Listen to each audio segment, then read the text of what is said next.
What is up, people? The internet, it is me, Real American Politics, back in with a new video. And today, it is time for the final deep dive into the Chicago mayor election happening tomorrow. Yep, outside of the Wisconsin State Supreme Court, this is the second most important election of tomorrow. Because, well, one of America's largest cities has a chance to finally elect somebody with half a brain to be the next mayor of Chicago.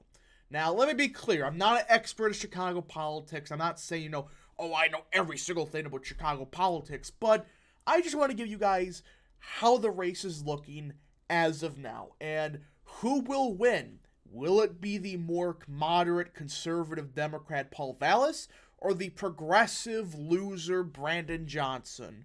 Funny first name. Now, before we continue with today's video, I hope you enjoy these type of videos. If you do, smash the like button down below, subscribe, share with your friends, hit that little bell, follow the Twitter accounts in the description down below. Guys, go follow Real American Politics. It's a great Twitter account. And, of course, join the channel today. Guys, just for $3 a month, you can join Real American Politics, which is a phenomenal deal, as it helps support the daily content we all know and love. You love the daily content? Well, that is the best way to support it. So, I hope and recommend you join the channel today.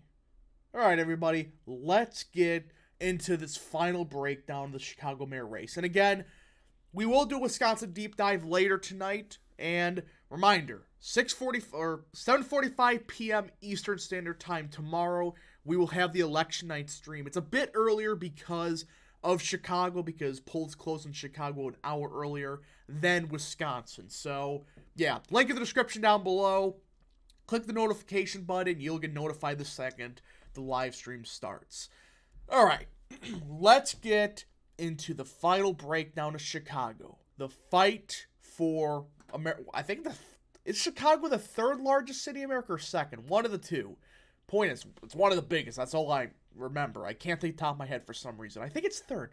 Whatever. Point is, this is it. The final showdown for Chicago. Now, like I said in the intro, there's two Democrats, but one's clearly better than the other. The more conservative, moderate Paul Vallas. He is the one candidate that I supported this entire time, outside of the legend known as Willie Wilson, but sadly he took fifth. Either way, Paul Vallas is the conservative pro-cop option of this race.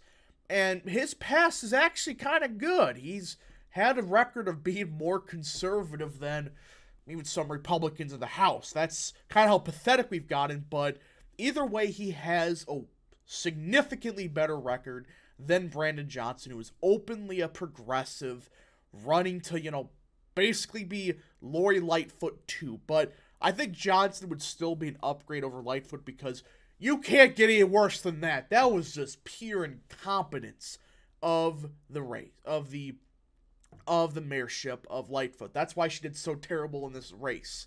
Either way, I support Paul Vallas. He should get your support. If you live in Chicago, know people that live in Chicago, tell them, vote for Paul Vallas tomorrow. So yeah, that is that for who I support. Now, you look at the map, all right? You can clearly tell where the coalitions are, all right? So, Paul Vallas did best in the northern part of northern part of Chicago, and the more exurban, suburban parts of the South. The areas he did best in, you can look by race. If there is one trend you will see in this election, this may be the most race-divided election in American history. It's gonna be so freaking ridiculous how you could clearly tell how places voted just based on what percent of this precinct was white, what percent was Hispanic. It's gonna be absolutely hilarious watching this. Now, that is where Paul Vallas did best, in the more white, suburban parts of Chicago. That's where he ran it up. The places that are like, what the hell's happening to this city? And that's where he needs to run it up on election day. And of course, Brandon Johnson will do better in the more minority-heavy parts of Chicago, in particular the more black parts of the city. That's not really a surprise. Again, Chicago mayor elections, they're basically always decided by race. You can look it up. It's the precinct data speaks for itself. Either way, that's what this election will be based on. And well, Vallis, I think, has an advantage on this front. You scroll down here on the good old-fashioned wiki page, and you notice turnout was highest in the parts of Chicago that Paul Vallis did best in. It was 55-60% in the primary.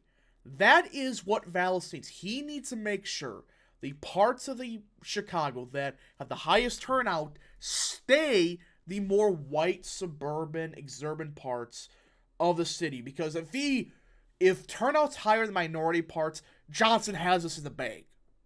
And this race will come down to the pure turnout. It is going to be arguably much closer than Wisconsin. I think it's going to be decided by a couple thousand votes. It's going to be freaking close. I mean, both sides have been campaigning heavy. Now, we don't really got, any data to look at this race outside of polling. And the polling trends, again, I know polling isn't everything. I've always flat out said, be careful with polling, because past couple of years showed, it's not usually the best. But in recent days, new polling has indicated Vallis is surging. Vallis is picking up significant steam across the board. He is 49.6, 46.3, 44, 46.3. Virtually every poll is within the margin of error. Plus, you've got a lot of undecided still. Now, at this point in time, I think there's only like 4 or 5% of the vote that's truly undecided. That's how this election will be decided. Now, based on what I've seen in a lot of these polls, a lot of these undecideds, they seem to be more minority focused. If that's the case, or minority heavy, if that's the case, you could probably expect these undecideds to break for Brandon Johnson, but he's going to need a lot of undecideds to break his way to pull off this election. And this is going to be an incredibly close election. It's going to come down to the wire.